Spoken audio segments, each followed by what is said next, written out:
Hey everybody, thanks for tuning in. Adam Astroyogi Sanchez here with the astrological forecast for the new moon in Leo in 2020. So yeah, it's been some wild times this summer. We currently have Mars and Venus moving through the sign of Virgo with the sun in Leo. Today, Friday, the moon is in Cancer. No, excuse me. Yes, that's right. The moon is in Cancer and will be approaching its conjunction to the sun in Leo on Sunday when we have the new moon. And so the sun and moon conjunction is the new moon, right? It's when they come together, and it's like a rebirthing for the emotional energy of the moon, as well as the solar radiant energy of the sun and how we shine our life force into this world and our lives. So yeah, expect a reset with all things related to Leo, our self-expression, our creativity, our sense of self, even, something of the identity as well. All the fire signs have something to do with our identity, our drive, our purpose, what inspires us, and what calls us forward into action, right? So we're getting a reset of that energy coming up on Sunday. And we also have some interesting aspects with this new moon. So we had actually an opposition between the sun and Saturn this previous Monday. Today is the 6th of August. And so we had a sense of expansion and radiance with the sun, but also the constriction or the restriction of Saturn, right? Trying to trim the fat and find out, where we might not be expressing ourselves accurately to what we want to say, or maybe we're feeling restricted in how we've been expressing ourselves. So this is going to be up for some change this month as we have these energies interacting and as this new moon approaches on Sunday. And so we have also, a square between the new moon in Leo and Uranus in Taurus. And so, there is this square between Saturn and Uranus all of this year perfecting and then, creating a little bit of space going back and forth because of the retrogrades.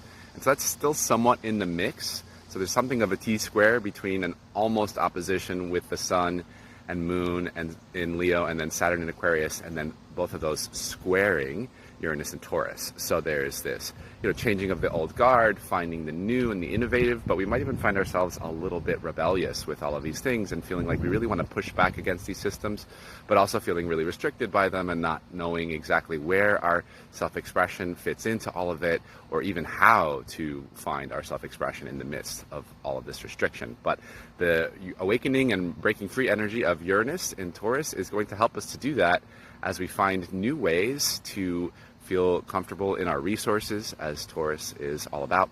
And so we also have, as I mentioned in the headline, a trine to Chiron with the new moon. Chiron is in Aries, the sign of the self and our identity and, what we desire and what pulls us forward into interacting in our own lives. So we have Chiron moving through that sign for a very long time, but with this trine to the new moon, it is going to up-level our self-expressive abilities, our creative abilities, and all of that Leo loveliness. So look forward to that, some resets happening with the new moon, and there's more to come, lots of interesting, exciting new aspects ahead, and I'll be doing future posts for that.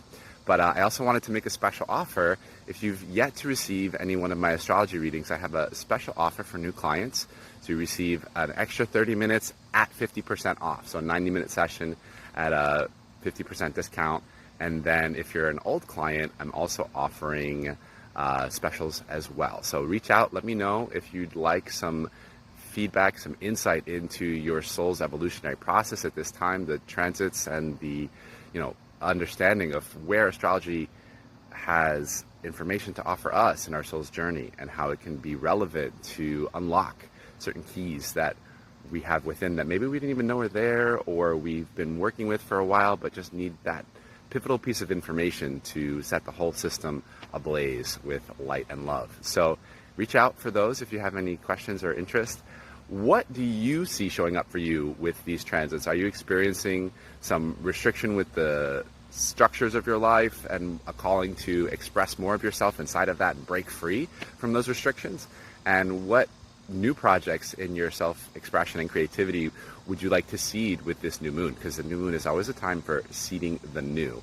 It's like the farmers actually use the moon cycles to work with crops, right? And so the new moon is the time when they plant the seeds, because that's how the water works with the planetary movements and helps the plants actually grow the best. So that's true not just for plants and all that Taurus goodness, but also for ourselves, our own consciousness. We are a part of this organic system of Earth that we live on. So yeah, what do you feel brewing? What do you want to call in, and what do you see shining ahead as we heal the wounds from our past with Chiron there, the wounds of our own identity, and letting go of, maybe who we thought we were that's no longer serving us, and releasing shadows from the past that might not have been shadows before, but if we hold on to things too strongly, they can turn into shadows if there's that, attachment there. So yeah, how does this show up for you? I'd love to hear from you. Leave a message in the comments or send me a direct message, and many blessings, more on the horizons soon.